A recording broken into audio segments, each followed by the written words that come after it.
Sabi ng mga matatanda, walang manloloko kung walang magpapaloko. Pero bakit marami pa ring naloloko? Kahit alam na nila ang kasabihang ito. Alam niyo ko ba kung bakit madalas tayong maloko? Una, mabilis kasi tayong maniwala. Mabilis tayong magtiwala.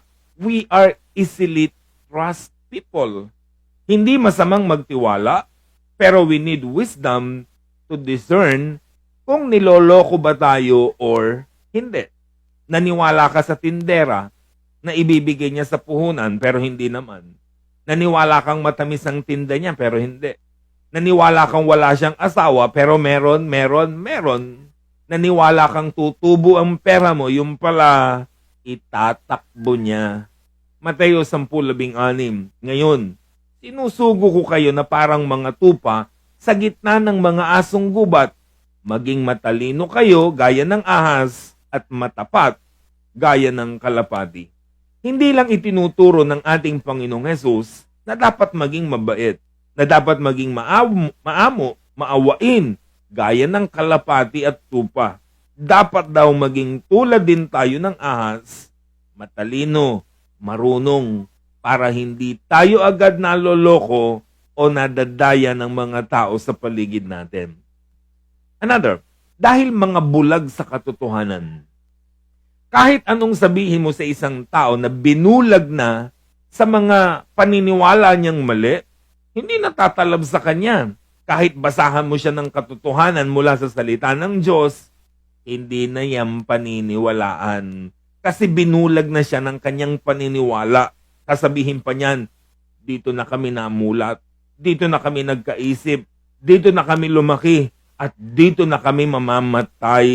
At talaga mamamatay kayo. Sabi ng Isaiah 6:9, "Pumayo ka, sabihin mo sa mga tao, makinig man kayo ng makinig, hindi kayo makakaunawa. Tumingin man kayo ng tumingin, ay hindi kayo makakakita." Bakit? Dahil binulag na sila ng katotohanan. Pangatlo, dahil pumapayag silang maloko. Gusto nila, pinapayagan nila. Bakit naging madali sa ahas na tuksuhin at dayain si Eva? Kasi aali-aligid siya. Alam ng bawal, nilapitan pa. Nadaya tuloy siya. Pangapat, dahil matitigas ang ulo. Matigas ang ulo kaya nadadaya at naloloko. Ang Diyos na ang may sabing bawal kainin, kinain pa rin. Madalas ganyan ang tao, lalo na maraming kabataan, dahil hindi marurunong makinig sa kanilang mga magulang, nadadaya at naloloko sila ng mga tao sa kanilang kapaligiran. Anong masamang epekto nito sa buhay natin? Kapag ang tao'y nadadaya, ano ang nagiging masamang epekto? The cycle continues.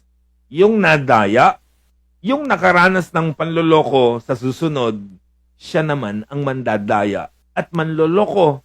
Dahil ang taong naloko may tendency manloko ng iba.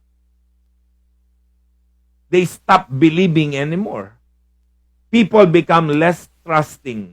Sinira mo ang tiwala niya, kaya ang ending, hindi na siya magtitiwala sa iba. Lagi na silang nagdududa kasi hindi na sila nagtitiwala. Hindi na sila naniniwalang magbabayad ka ng utang kasi lagi na lang sinasabi mo magbabayad ka. Minsan naloko ng lalaki, hindi na umibig pang muli kasi sasabihin niya, pare-pareho lang naman ng mga lalaki manloloko. They stop believing anymore. Kaya hindi dapat niloloko ang kapwa dahil hindi na sila magiging mapaniwalain kapag sila'y nadaya o naloko. Paano ba hindi maloloko? Alam mo, may nabasa akong article, How Not to be Deceived. Una, don't ignore someone's track record. Alam mo, dapat inaalam natin yung track record ng isang tao para hindi tayo naloloko. Alam mo ng babaero, umibig ka pa rin. Alam mo ng mangungutang na hindi nagbabayad, bigay ka pa rin ng bigay. Kaya even sa mga bangko, di ba, sinisi-CI ang nangungutang. Kung talagang doon siya nakatira, at kung kaya niyang magbayad. Inaalam ang track record. Mahalaga yan. Don't be blinded by someone's status. Lalo na sa mga social media scam. Diba? So, papakitaan ka ng maraming pera, sumali ka na sa amin, ganito ang gagawin sa'yo, kikita ka ng malaki. Tapos kapag nag-invest ka, itatakbo lahat ng pera mo. In certain cases, consult other people first. Kailangan marunong tayong kumonsulta sa kapwa. Dapat nagtatanong-tanong tayo kung husay ba ang taong ito. Don't be afraid to ask specific, bold, and factual question directly to the person. And of course, don't trust people out of sympathy. Maraming naloloko dahil masyadong maawain. Madaming nanloloko na kunwari namatayan ng asawa, namatayan ng anak, may sakit ang anak, at dahil maawain ka, maloloko ka. Kawawa naman. Diba? So, ang ending, dahil sobra kang maawain, nadadaya. Kaya usually, diba, sino ang madalas maloko? Yung sobrang maawain. Kaawaan ang dapat kaawaan. Tulungan ang dapat tulungan. Huwag mong hayaang lokohin ka ng sino man. Deceiver take advantage of your trust. Sinasamantala ng mandaraya ang iyong kabaitan, ang iyong tiwala, ang inyong pagiging maawain. Hindi natin sinasabing huwag maging maawain, huwag maging mapagtiwala. Ang sinasabi natin, dapat marunong tayo para hindi tayo nadadaya ng ating kapwa. People can avoid, can minimize being deceived by opening their eyes. Buksan ng mata, buksan ng isip. Maging marunong tayo at magsuri para hindi tayo basta-basta naloloko ng mga tao sa paligid natin.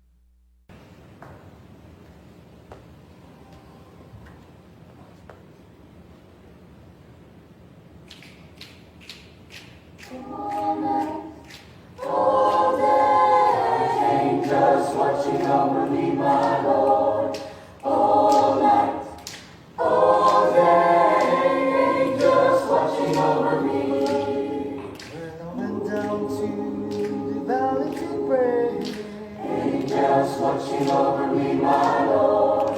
So wants to help me that you stayed all day. Angels watching over me. Oh, singing all night and all day. All day.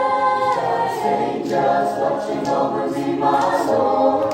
All night and all day. All day. Angels watching over me. When my heart is sad and blue. Angels watching over me, my Lord.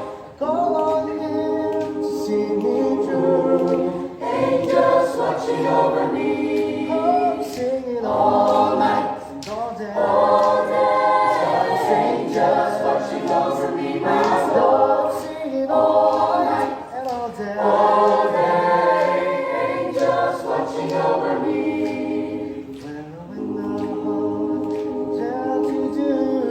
Angels watching over me, my Lord. Tell all my friends I'm coming too. Angels watching over me. I'm singing all night and all day. All day.